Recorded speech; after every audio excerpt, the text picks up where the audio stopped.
Well, hello, everybody. Thank you for joining us today. My name is Ryan McCarthy. I am Science and Technology Policy Advisor to the Chair at the California Air Resources Board.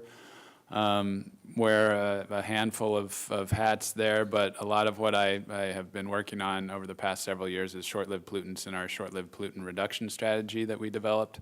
Also do a few other things, but that is why I am here, and I'm very excited to be here. I like this topic. I think there's a lot of exciting things going on in this space. We have a small group here, and we lost one panelist due to delayed flights. I guess we blame the weather. But we do have two great panelists in Evan and Tanya, who I will introduce in a minute. And I hope we can have a lively discussion, and I would be very happy for this to go in any direction you guys are interested. I hope you guys have questions and want to participate. If not, we'll have a discussion up here ourselves, and hopefully a compelling one. I want to do a quick show of hands. I assume folks here are excited about or know about short-lived pollutants already, but I just wanted to confirm that. When I started doing this a few years ago, it was a fairly new topic for a lot of us, but I think that's changed. And can I just get a sense you guys all are fired up on short-lived pollutants and know it's a big deal and we got to address it? So we don't need to give a big background, but I always do like the background, so I'll give a small one here, which is this is a very important space, and I think an exciting space. It's one that I think transcends some of the climate politics right now. There are big oil companies saying we need to reduce methane. Ag industry is interested in this topic. The dairy industry just renewed an MOU with USDA that they have had in place since 2009 now, and still focused. It still says the words climate change or greenhouse gas in there. It's one where you're not pitting industries against another, and it's one with a very compelling story where you're addressing health and local air pollution, you're addressing climate, and perhaps in the most critical way right now is climate change. Really, the impacts seem to be hitting us and daunting, where you need to, it's not just a 2100 problem, but an immediate problem, and we need to minimize cumulative warming over time, and one of the good ways to do that is addressing short-lived pollutants. So I think it's really sort of at the nexus of need and opportunity here, and that's why I'm so excited about it. It's climate, it's health, it's pipeline safety and coal mining safety, it's diversifying revenue streams for farmers who are subject to fluctuating commodity prices, and this is helpful. It's reaching from the coast to the inland, and really a diverse, broad approach, and one that I think most people can get behind once they understand the opportunities. We've done a lot in California over these past 3 or 4 years. We started down this path of addressing short-lived pollutants. We did do some stuff as early action items under AB 32, but we really committed to doing this in the scoping plan in 2014. We identified short-lived pollutants as a missing piece of our climate framework. In that document, shortly after that, Senator Lara passed Senate Bill 605, which required us at ARB, in conjunction with other agencies like CalRecycle, to develop a short-lived climate pollutant plan, which we spent a couple years doing. Part of that included targets, which I believe could safely be classified as globally leading. Mexico shares our black carbon target, or maybe they went first, so maybe we share theirs. But to reduce black carbon emissions by 50%, anthropogenic black carbon emissions, that is, by 50% below 2013 levels by 2030, pardon me, a lot of numbers. And to reduce methane and HFC emissions by 40% by 2030, again, below 2013 baseline levels. So these are most comprehensive and I think scientifically appropriate and achievable goals in California. So that's why we set them in the strategy, and we had, went through years of process to get to that point. Subsequently, Senator Lara passed another bill, Senate Bill 1383, which codified those goals into statute and included a slew of other activities, which I think our panelists will describe, to help meet those goals. So since then, we're really going to, I think, focus on methane today, given the composition of the panel. If any of you want to talk black carbon or HFCs, I'd be happy to address those as well. But we do have a comprehensive strategy in place and under development on the methane side to meet these 40% reduction goals, which no one would classify as easy, but again, I would classify as incredibly important and achievable. So that strategy includes regulations on the oil and gas sector, which CARB adopted last year on oil and gas production and processing facilities. We also have at the Public Utilities Commission, pursuant to Senate Bill 1371, I believe, by Mark Leno, the Utilities Commission has come up with reporting requirements and best practices for addressing methane from pipeline leaks. So that's the oil and gas sector. On the waste sector, I'll let Evan talk about that, but Senate Bill 1383 included targets to achieve 50% diversion of organic waste from landfills by 2020 and 75% by 2025. That is a big lift. Again, one full of opportunity and need as well. And he is leading efforts there to move forward on that. And then dairy is or ag is the big one in California. Mostly cows. Cows are responsible for pretty much over half of our methane emissions in California. 30% of all methane emissions in California is enteric fermentation from the cows itself. So that's one area to address. But the real near-term addressable area that we see is in dairy manure management. And at some of the big dairies with big lagoons, that's a big sort of point source of methane where we can imagine covering it and capturing value from it.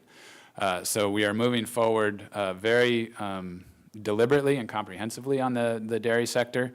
We have a number of efforts underway. Senate Bill 1383 included a number of provisions in there which we are moving forward on.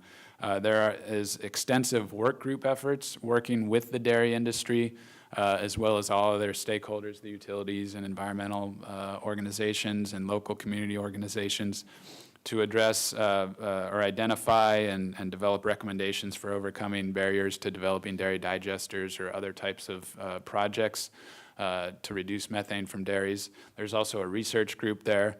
This is all on our website in exhaustive detail, so if you're interested, I would suggest that you Google rather than going to our website to find this. That's sometimes easier to find very specific information, but Google dairy working groups or anything else.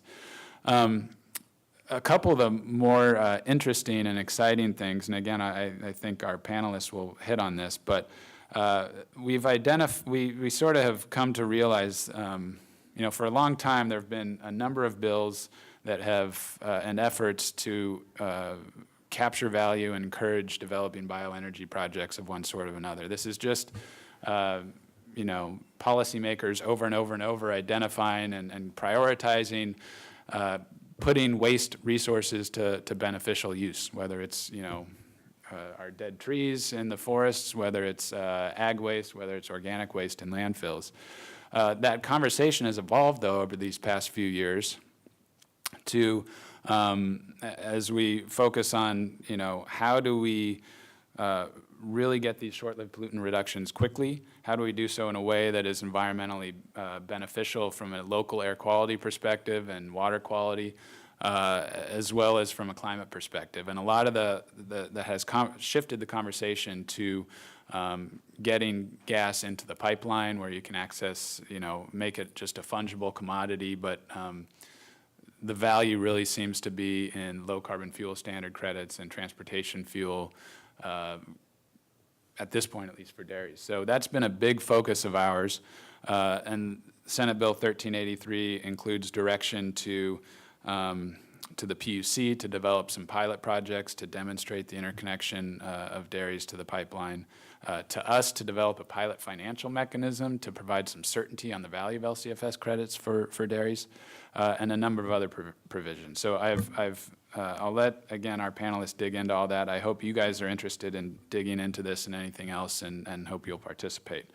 With that, I'll stop talking, but I do want to introduce our panelists. Evan Johnson is a senior environmental scientist at CalRecycle. He has been involved in our efforts in California from the beginning, from developing the strategy and the concepts that even led to the strategy, and now is leading efforts there to implement it. So he knows everything, I think, related to short-lived pollutants and waste that has happened at CalRecycle. And Tanya Peacock is so I want to make sure I get this right. I did have it all in my head. But the environmental policy manager at Southern California Gas Company, where she does everything related to AB 32, all the climate policies affecting the company. And SoCal Gas, you know, I'm maybe a little isolated here in California. She can correct me if I'm wrong, but I think it's fair to say certainly they are the leaders in California. Certainly they are the leaders in the country and likely the world in really pushing this idea of renewable gas and how we get there and why it's so important and achievable. So they will both expand upon these further, including how we build markets to support these projects. But I'll hand it over to Evan first and just ask that he expand on the discussions or what I teed up about waste and how CalRecycle is approaching reductions and required by Senate Bill 1383. Great. Excuse me. Thank you very much, Ryan. And I do want to thank up front, thank ARB and Ryan in particular for their leadership on short-lived climate pollutants. They really have blazed a path that I think is really global leadership, some of the most aggressive targets in the world on, I can speak for CalRecycle, on recycling organic waste and getting that material out of landfills and into higher use. So we really appreciate their leadership on both their thought and policy leadership on that. So CalRecycle, just a little bit about us. We are the agency or the department under Cal EPA that oversees the infrastructure of solid waste in the state of California from a health and safety perspective, permitting solid waste facilities. But we're also responsible for achieving legislative goals that are laid out by the legislature, including SB 1383. So a big part of what we do is sort of policy and regulatory work towards achieving those goals. CalRecycle has been working on organics and building a robust composting infrastructure for, I don't know, 20, 30 years or so. It's been a big part of what we do and our efforts to improve the way we manage materials in the state. Landfills, obviously you guys all know organic waste breaks down in landfills, creates methane. There are landfill gas capture collection systems that produce renewable natural gas, but those, the collection efficiencies on landfills, as you guys know, are 75% or so. And so there's still a lot of methane that goes out from landfills, even when those collection systems are in place. So I think the state has really taken an approach of the safest thing, given that uncertainty, is to get those materials out of landfills and then put them into uses that don't generate methane. And that's really the thrust of 1380, the waste section of 1383.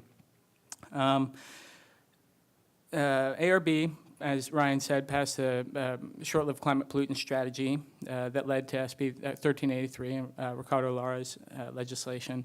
It laid out really aggressive goals for CalRecycle and for the state. It's a 50% reduction in organic waste going to landfills by the year 2020, and a 75% reduction in the amount of organic waste going to landfills by the year 2025. That's measured against the 2014 baseline, so that's really all new diversion. It wouldn't take into account all the stuff we've done already, 7 million tons of compost and biomass and all sorts of other things. So this is all new effort, really. And those goals are a big lift. Right now, about 2/3 of what we put into landfills is organic in nature in some form. That includes, obviously, your traditional food waste and green waste and other things like that.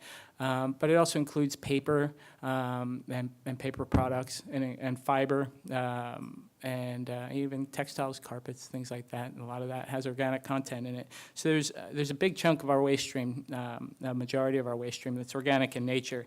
That's last year, I guess it was, 35 million tons of material went into landfills in California. It's 2/3 of that. It's pretty straightforward math. It's more than 20 million tons of material, 18% of which is food waste alone. That's 5.6 million tons of food waste.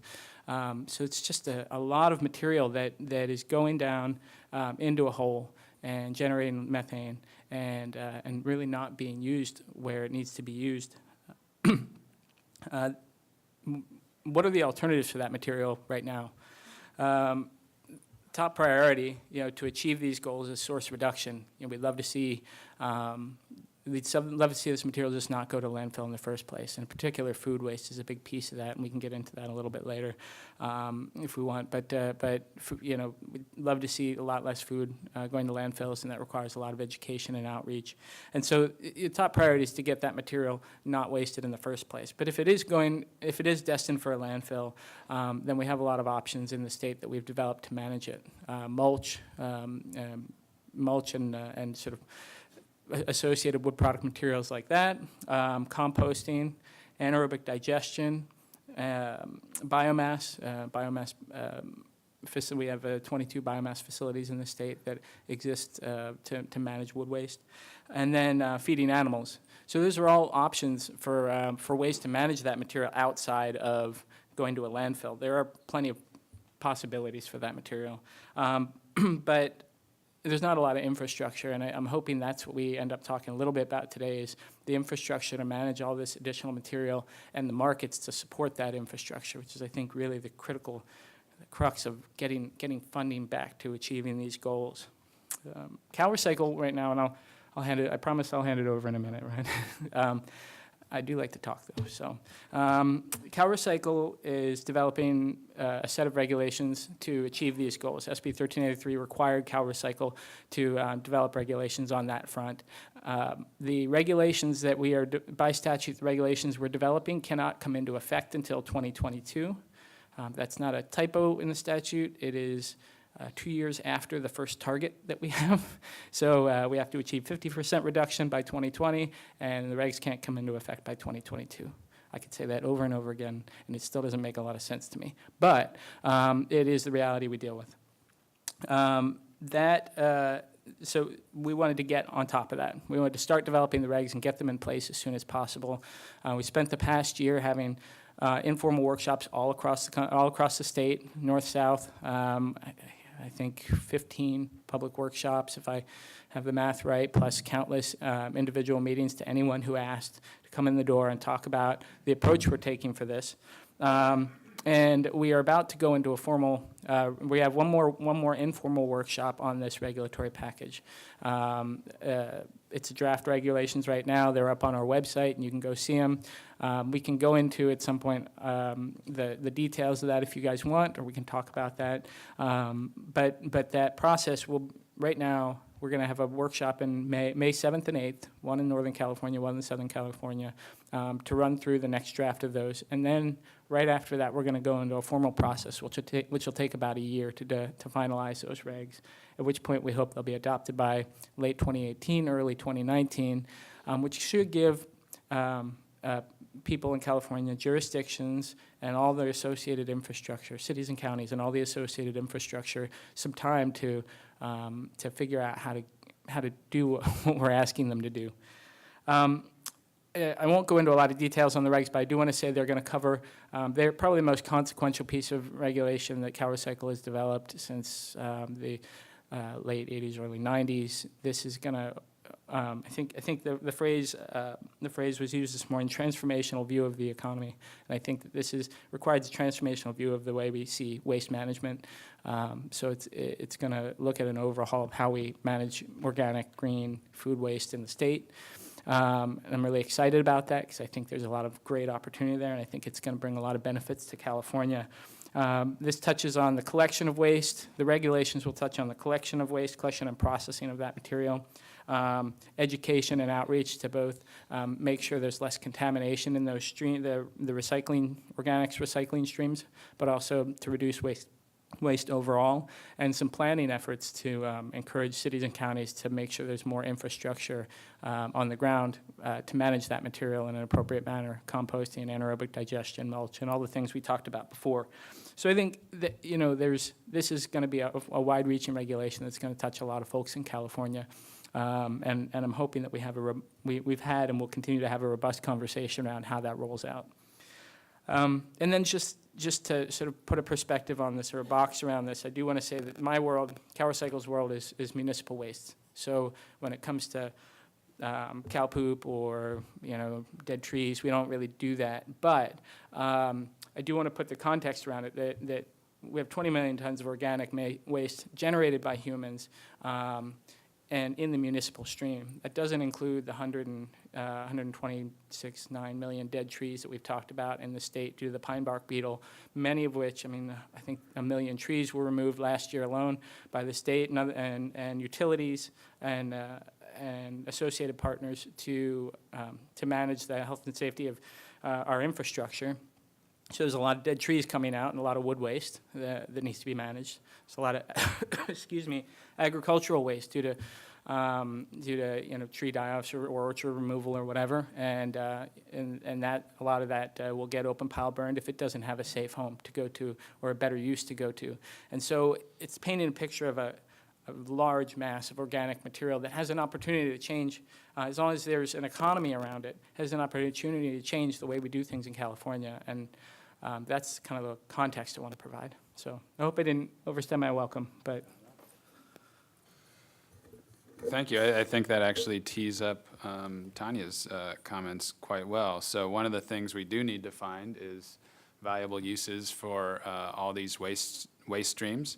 And I think that's something SoCalGas is really leading on, as well as not just the waste streams, but how do you decarbonize operations and supply of renewable gas in general. So can you just address your efforts on that and how you see it fitting into the short-lived pollutant picture? Sure, I'd be happy to. No. Okay. Thank you, Ryan, and thank you, Evan. So SoCalGas is really excited about renewable gas.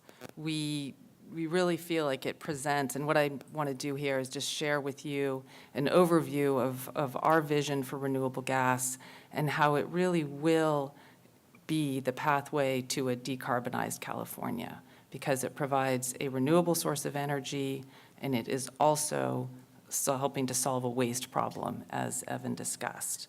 So we think renewable gas presents an opportunity to reduce one of the state's most significant contributors to climate change, and that's methane emissions from organic waste, and capturing those emissions and putting it to beneficial use as a new energy resource for the state. So California likes to talk a lot about wind and solar, which is absolutely important, but we feel like renewable gas completes the picture. It's really the third part of the pathway to California building a sustainable energy economy. So as Ryan mentioned, dairies, landfills, and other organic waste facilities are responsible for over half of the state's methane emissions. And as we all know, methane is a potent greenhouse gas that when it's released directly to the atmosphere, it absorbs the sun's heat and warms the climate at a rate greater than carbon when it's emitted. So rather than allowing it to reach the atmosphere, it can be captured and treated, and absolutely it makes sense to do this. And then this gas can be injected into pipelines that are already in existence, and it's essentially a drop-in replacement for fossil natural gas.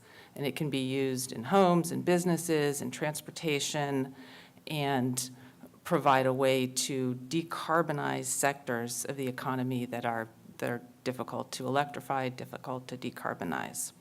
So it's really not some far-off opportunity at all. SoCalGas is working on a project in Paris, California, and Riverside, that will bring renewable natural gas into our system this summer.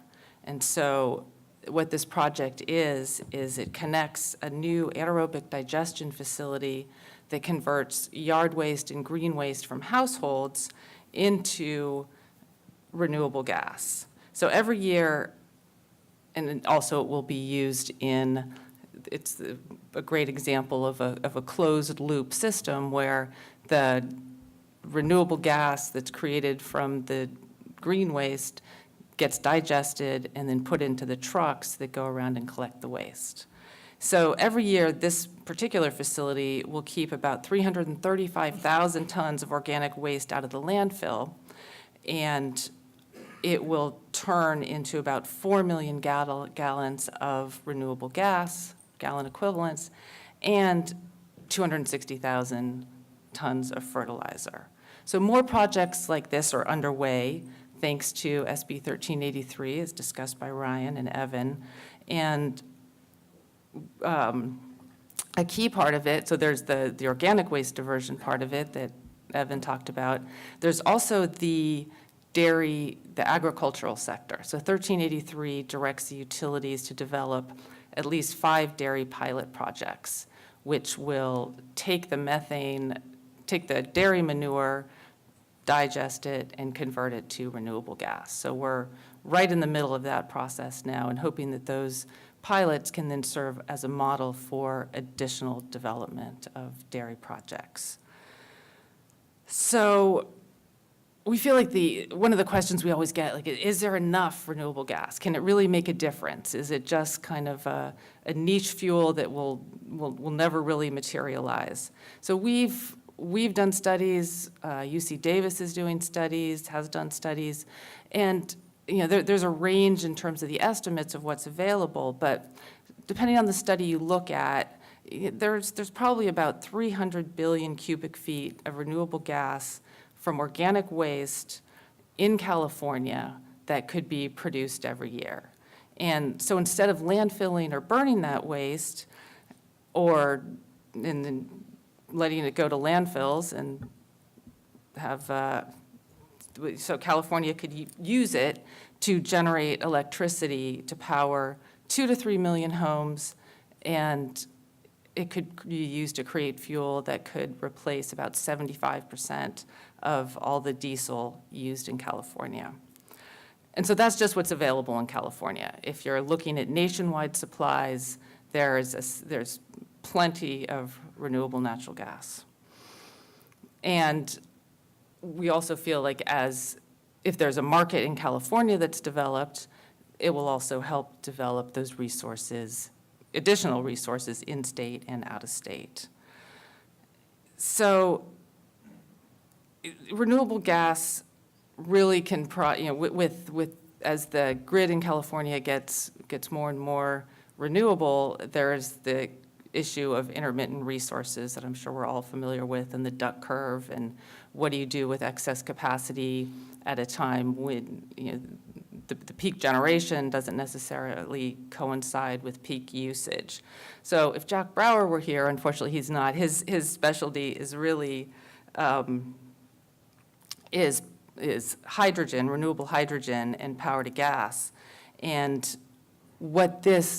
so this is kind of a non-organic source of renewable gas, where you can take excess wind and solar, electricity from excess wind and solar, run it through an electrolyzer, and create renewable hydrogen.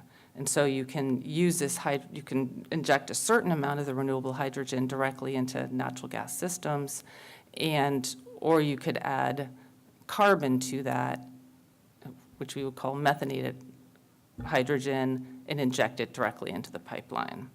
So UC Irvine is doing some pioneering work in this area, and I really do wish Jack were here to talk about it. But they're using excess renewables from solar panels installed on their buildings, creating renewable hydrogen, and then injecting that hydrogen into their closed gas grid. And part of that is to study, what the effect is on the pipelines, and try to get a sense of how much hydrogen you can safely inject. So one of the biggest roadblocks to renewable gas production really is low natural gas prices. So, and that's always an issue that's brought up. Renewable gas can be, 3 to 6 times more expensive than conventional natural gas. So the issue in California for utilities is that we're required to buy gas at the lowest possible price for our customers. So that's a key policy, very important to keep prices down, but it makes it difficult without some kind of requirement to buy renewable gas. So what SoCalGas is working with PG&E and other parties to develop policies that would allow utilities to buy a certain percentage of renewable gas on behalf of customers to inject into their systems. And so once this program is in place, and so this is working on various approaches for doing this. It could be done administratively. We actually are looking at legislation that would create a biomethane procurement program. And once this program is in place, then utilities can start to deliver renewable gas to homes and businesses and transportation end uses. So we really feel that, so there's renewable gas presents, so in terms of our overall vision, renewable gas presents an opportunity to decarbonize the building sector. And instead of just looking at electrification as the answer, looking at what you can, the carbon reductions you can achieve by displacing fossil gas with renewable gas. And there's a recent study, there's a study that's going to be come out from Navigant fairly soon that shows you can achieve the same carbon reductions from injecting certain percentage, probably about 15% renewable gas in the system would be the equivalent carbon reduction to electrifying the building sector. So that's one of the reasons we're very excited by this opportunity, that it provides another pathway, another opportunity for achieving the carbon reductions that need to be made. So there's a building sector. There's also the transportation sector, which, because of the value of the environmental credits, the low carbon fuel standard and the RINs, that it's sort of a logical first market to help offset the above market costs of renewable natural gas. And you do get the benefit, particularly in the heavy duty and the goods movement sector, of you get associated air quality improvements, NOx and PM reductions so you get the carbon reductions by swapping out renewable natural gas for diesel, and then with the ultra low NOx engine that we've been working on with Cummins Westport, you get air quality NOx reductions of up to 90%. So that's an important application for the goods movement sector. So we really, of course, and we've heard this throughout the conference, that California definitely has a challenging path ahead in terms of achieving the needed climate reductions, and meeting the state's goals will require a fundamental shift in the way that we power our homes and businesses and how we transport ourselves and goods that we use in our daily life, and how we manage the life cycle of our food and our waste. And so by developing renewable gas in California, we really believe that we can meet our climate goals sooner, and while diversifying our carbon-free energy sources and improving resiliency and reliability. And so but what do we need to be able to do this? We really do need a policy framework that will support the development of renewable gas and drive investment into the market in order to create jobs, support local industry, and help us win the fight against climate change. So that's the broader SoCalGas vision of the importance of renewable gas. So I'll stop there. Thank you both, and Tanya, thank you for mentioning hydrogen too. I don't know if you all have heard Jack speak before. It's a shame we don't have him here, and certainly I don't think we can do justice for hydrogen, but he gives both a very compelling talk and a very passionate talk, and it's both quite informative, but also just enjoyable to hear him speak, so it's a bummer we don't have him here. But hydrogen, just to build on that one, more piece, since it is missing from the conversation today, offers, I think, really multiple opportunities and fills sort of multiple gaps in our technology or policy framework. Certainly at ARB, we're really looking at it as a vehicle fuel, but I think obviously there's a lot of stationary applications as well. One is to help mitigate or manage, the duck curve and put wasted renewable power to use during hours where it's curtailed, and that's been sort of a near-term focus. It's also, as we look longer term, and how you get to, say, 100% renewable power, as is being discussed in many forums, or 100% decarbonized power, however you wanted to define it, or something very close to that. You can imagine hydrogen, hydrogen-only power plants, or again, methanating it and having renewable natural gas combustion power plants, which will certainly continue to play an important part in our grid in the near term, and I think folks expect it to in the long term as well.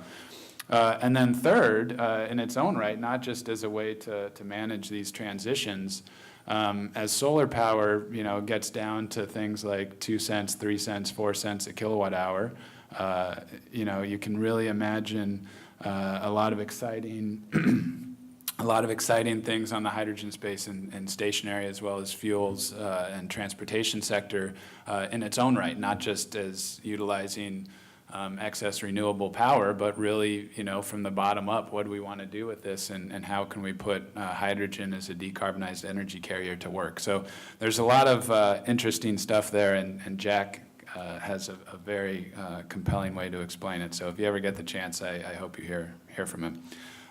Like I said, I want you guys to have the opportunity to drive this discussion. I will tee up one question, but hope you are getting your questions ready, and we'll pass the mic around after this. Evan, you mentioned that you want to talk about infrastructure, and I tried to just pull a couple numbers from both of your discussions. Evan talked about 20 million tons of waste needing to be diverted from landfills.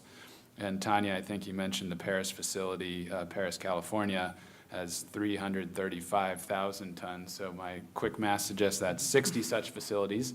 Obviously, not all of this waste necessarily goes into renewable gas or goes into facilities that look like or are the same size as Paris, but that's sort of a scope of the problem, I think. So I just wanted to offer to Evan first and Tanya as well.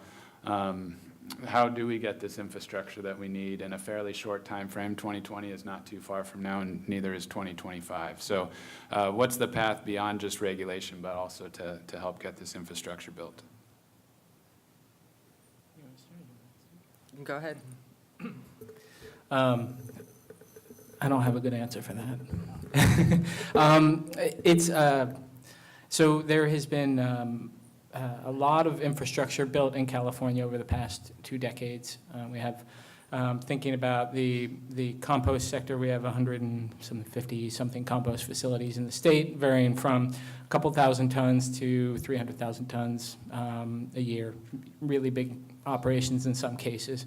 And the same thing with digesters. We have a much smaller number. It's a newer player on the scene, but that Paris facility, CR&R facility, is a great example, and probably our shining star at the moment, of how we can bring to bear both state resources, but also private investment, and sort of the passion and willpower of project developers and people who just want to do this and get it done. As long as you have enough people who want to do it and get it done, I think there's enough will and enough resources to get us down that road.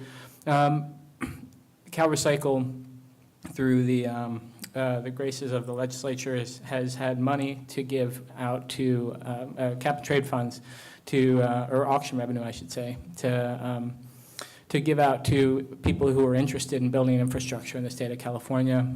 We've given the first year $15 million, the second year $24 million, and I'm going to look at my sheet so I get the numbers right. Third year, $33 million, all towards building organic waste infrastructure in the state, including digesters. CR&R was one of the recipients of that funding. And I think is a small piece of what made that possible, but we're happy that it did. And there was also a few $1 million in each year to give towards food waste and food waste recovery efforts, which I'm proud of, and we could talk about at some point later. But I think that state money is important, but it only goes so far, right? And there are a lot of challenges with siting and permitting these facilities. It takes a very long time. I think everybody in this room probably knows that, and everybody on this panel knows that. You know, and there are challenges with the markets associated with them. There's a lot of will to do this, but in terms of the markets, getting into the pipeline, you know, the transportation fuel side of things, it's all difficult. So I think there are real challenges. I might hand it over a little bit to Tanya to see if she wants to talk about it. Sure. So, well, one thing that utilities are actually very good at is infrastructure. And so the state is taking care of a lot of the incentives in order to get the production, the digester facilities built. But then once you have the renewable gas, how do you get it to some kind of market so it can be used? The dairy pilot projects in 1383 are demonstrating that it can be a combination of incentives from the state, but then also the utilities stepping in and building the infrastructure from the production. And with renewable gas, it's usually there's a production facility where the methane is captured or digested and then captured, and then it has to be cleaned up in order to meet pipeline standards, and so that's called conditioning. And then it has to be transported to the common carrier pipeline. So utilities can help with that on the pipeline side of it. So investing in the pipeline and then the interconnection. And we're hoping that we'll learn from the dairy pilots kind of the best and the most cost-effective way to do that. Can I just add one more thing? And I promise we'll move to audience questions. But one of the important pieces here that we're realizing, CalRecycle, as we go through our regulatory development, is that it's not just the industry and project proponents and their will and the state and its will, but local governments, and they're recognizing the need to have this infrastructure. And in some ways, I think there's a real opportunity right now because CalRecycle has regs coming down the pike, and ARB is working on the dairy methane side of things. There's a real recognition that there's no avoiding the need for this infrastructure anymore, and the hope is that there is then an ownership, a real engagement on part of local governments to recognize the value of these things and support them. And I think that's often overlooked, but a really important piece of the puzzle here. So. Thank you very much. Anybody in the audience want to ask a question? We have a mic up here. We're going to ask you to speak into the mic because I think this is being recorded. So. Great, very useful presentations. Thank you. CalRecycle, does it have any maps of near-term opportunities? Much like the Paris facility, do you have your hot list of the 20 easiest next projects? I think that would be very, very helpful for all of us. Thanks. That's actually good feedback. We don't have, we have done a fair amount of analysis on both the infrastructure we have and the sort of infrastructure deserts, where there's a lack of infrastructure. And we also have a map of where all the where the waste is generated based on our waste we do fairly regular waste characterization studies to understand the composition of the waste in California and where it is. So we have that. Well, so a lot of the data is available online already. We have a whole, what's called our Data Central on our website, and we could talk afterwards and I can give you that information, but what you won't find is, I think the map you're looking for is a sort of an analysis map of where those hot spots are, those infrastructure deserts, and that's good feedback that's a useful thing to have. We can certainly look into that. We have the information, it's just a matter of getting it out there. So yeah, one other piece on that. I believe UC Davis has done some stuff, and I think our short-lived climate pollutant strategy also includes maps of dairies, landfills, not necessarily where all the waste is generated, but landfills, wastewater treatment plants, with the idea that there are some synergies here, and how do we capture and optimize, our management of our organics waste goals, our dairy goals, what the wastewater treatment sector might be doing, and are there ways that you can, pull things together and inject into the pipeline a few projects in one spot and save some costs? Over here, Tim Tutt from SMUD. Just a quick follow-up question to Tanya. I think I heard you say, and I probably missed the explanation, that 15% renewable gas in the pipeline is equivalent to electrifying the entire building sector. Can you explain that a little bit more? Right, so that's a preview of a study that is going to be coming out from Navigant, just showing that basically that's what it is. If you decarbonize the fuel, the gas that's going to buildings today, it's equivalent by 2030 to an electrification scenario with respect to carbon reductions. So I don't have all the calculations for you on the top of my head, but you'll be seeing the report soon. Hi, this is Christiana. I'm with Placer APCD Air District. I just had a couple points to make really quickly and a question for you. Evan, it would be super helpful if CalRecycle could come out with some information about compost and mulch and the answers and the way that solves problems, but the way it doesn't as well. For example, wood waste, the amount of wood waste that we have in California in both agricultural, urban, and forest sectors is more wood waste than can become composted.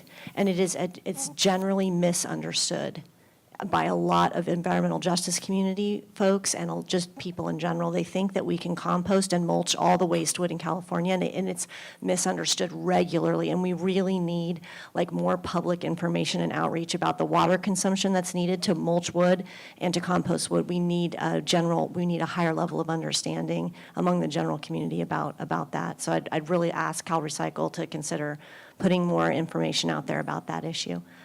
Ryan, you know what I'm probably going to say, but in California last year, we produced 22 million metric tons of carbon from one wildfire, and we saved 3 million metric tons of CO2 through all of the work and through ARB. Okay, so if we don't start addressing black carbon from wildfire, we are not going to progress. I know it's a sensitive topic. I know forestry issues bring up a lot of emotion, and I love trees. I grew up in Tahoe. It is about trees. What I'm saying is that we are ignoring the fact that our biggest polluter, of our biggest climate change issue is wildfire, and we need public discussion, and we need ARB to study. Number one, this would be my ask for you. Number one is to look at the real potential for black carbon to as a climate forcer, because right now the IPCC number that it's hundreds of times more potent than methane has been challenged, particularly by Jacobson at Stanford, who Stanford got a lot of power yesterday, and that's a great study and very interesting, but we need more work. We need concerted effort and research on black carbon to understand how it really is affecting the short-lived climate pollutant. And our plan, it doesn't address black carbon from wildfire. And so I know the Working Lands Plan is coming. I know there's going to be some great stuff. I know that everybody at the Resources Agency is working on that as well, but it's still so far from what we need. Again, we wiped out by 5 times everything we did last year with one fire. So I just implore everyone to remember that that's what's happening in climate change. Fire is a big deal. So anyway, thanks. And Tanya, great. Keep up the good work. Why does Tanya get off easy? I know. That's not fair. I can talk a little bit about the wood waste stuff, and then Ryan, do you want to talk? Or it's up to you guys. I'll just talk briefly about wood waste because I have a passion for it, I think, as Christiana might know. You're absolutely right that there's this perception that you can take any material that's organic and compost it, and that's the panacea. And I love compost a lot, so I will support it till the ends of the earth. But you can only handle so much bulking agent in compost, right? You can only handle so much carbon in compost until you run into troubles. It doesn't break down that easily in that process. And so you're right. There's a huge huge excess of wood waste in California, not just from the urban sector and elsewhere. And the point that gets left out, and I think it doesn't get recognized often, but we have biomass infrastructure in California. It's 22 facilities or something. I'm sure somebody in here can correct that. But a third of the material that goes to those facilities is actually urban in nature. It's not just, those aren't just a forest and ag solution. They are an urban material solution, or have become an urban material solution for managing those materials.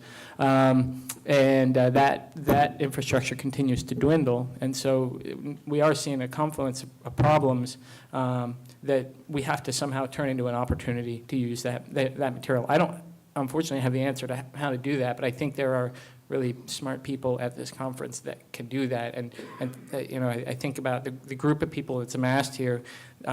Making markets where there weren't markets is a really great is a great thing that you guys do. And I'm hoping there are sort of long-term solutions to that question of how to use that material and make it valuable and bring its value out. So. I'll just, I guess, two things. One, that data point on comparing wildfire emissions to our emissions trajectory, I know, is one that is sort of, well, it's cited sometimes.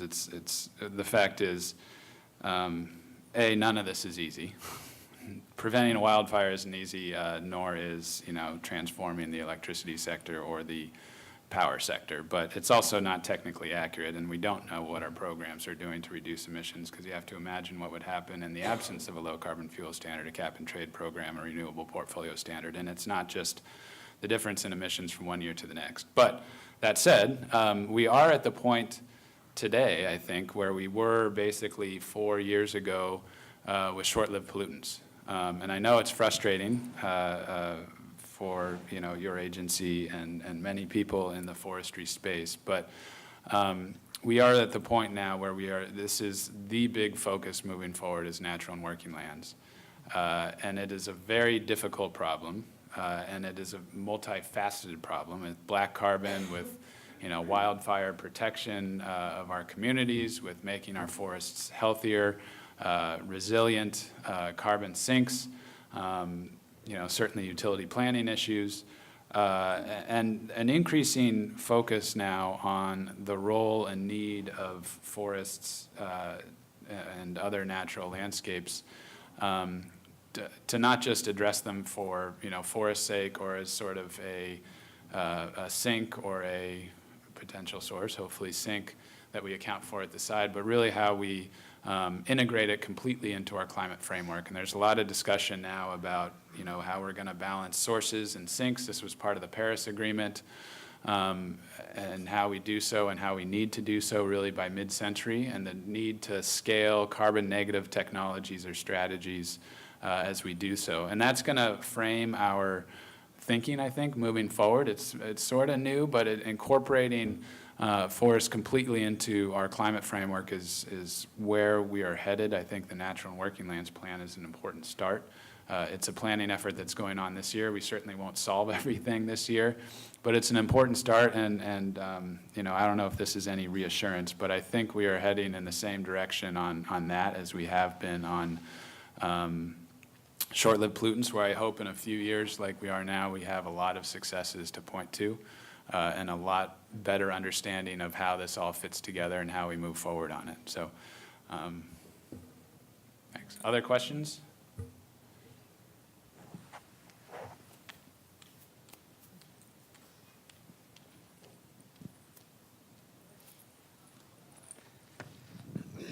Hi, could you go into the costs of cleaning up gas from like dairies and ADs to get into the pipeline? I know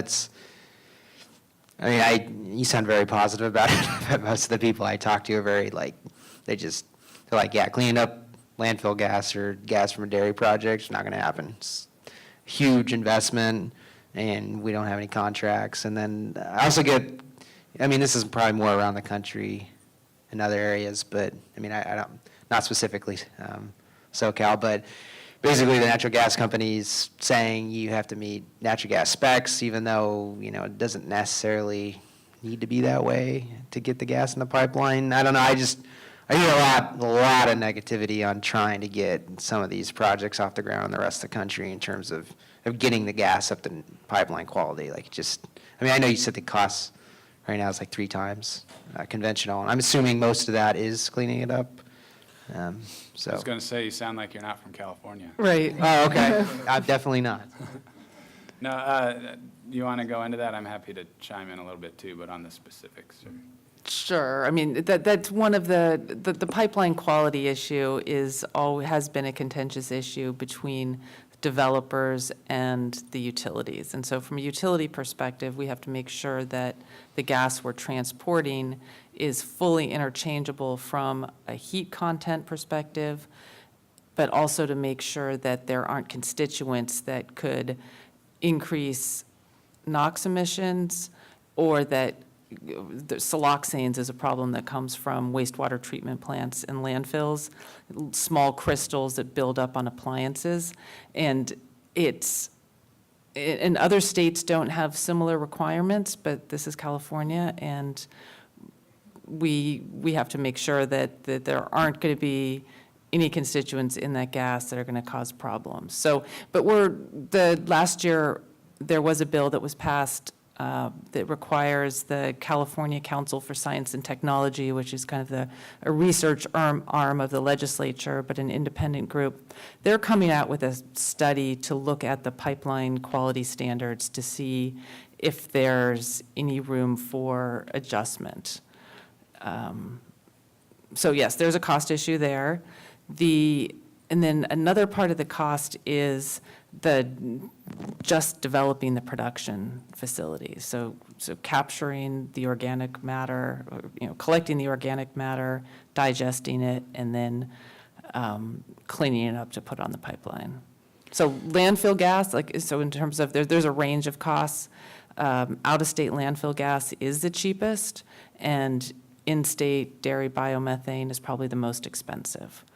One thing you do get with dairy biomethane is ARB gave it a negative carbon intensity score for the low carbon fuel standard of 300. And so that means if you're using that in vehicles, you can generate a significant amount of value through the RIN and the LCFS credits, up to about, say, $70 an MMBTU. So if fossil gas is around 3, there's a lot of value in the transportation market. So that's how you help offset the cost issue, is on the transportation side. It is a challenge getting it into the stationary side without some similar kind of incentive mechanism. But one of the reasons in terms of the long-term contracts that we're working on a utility procurement mechanism is to create some market certainty. So Ryan mentioned the LCFS pilot financial mechanism that's part of 1383. That's one component.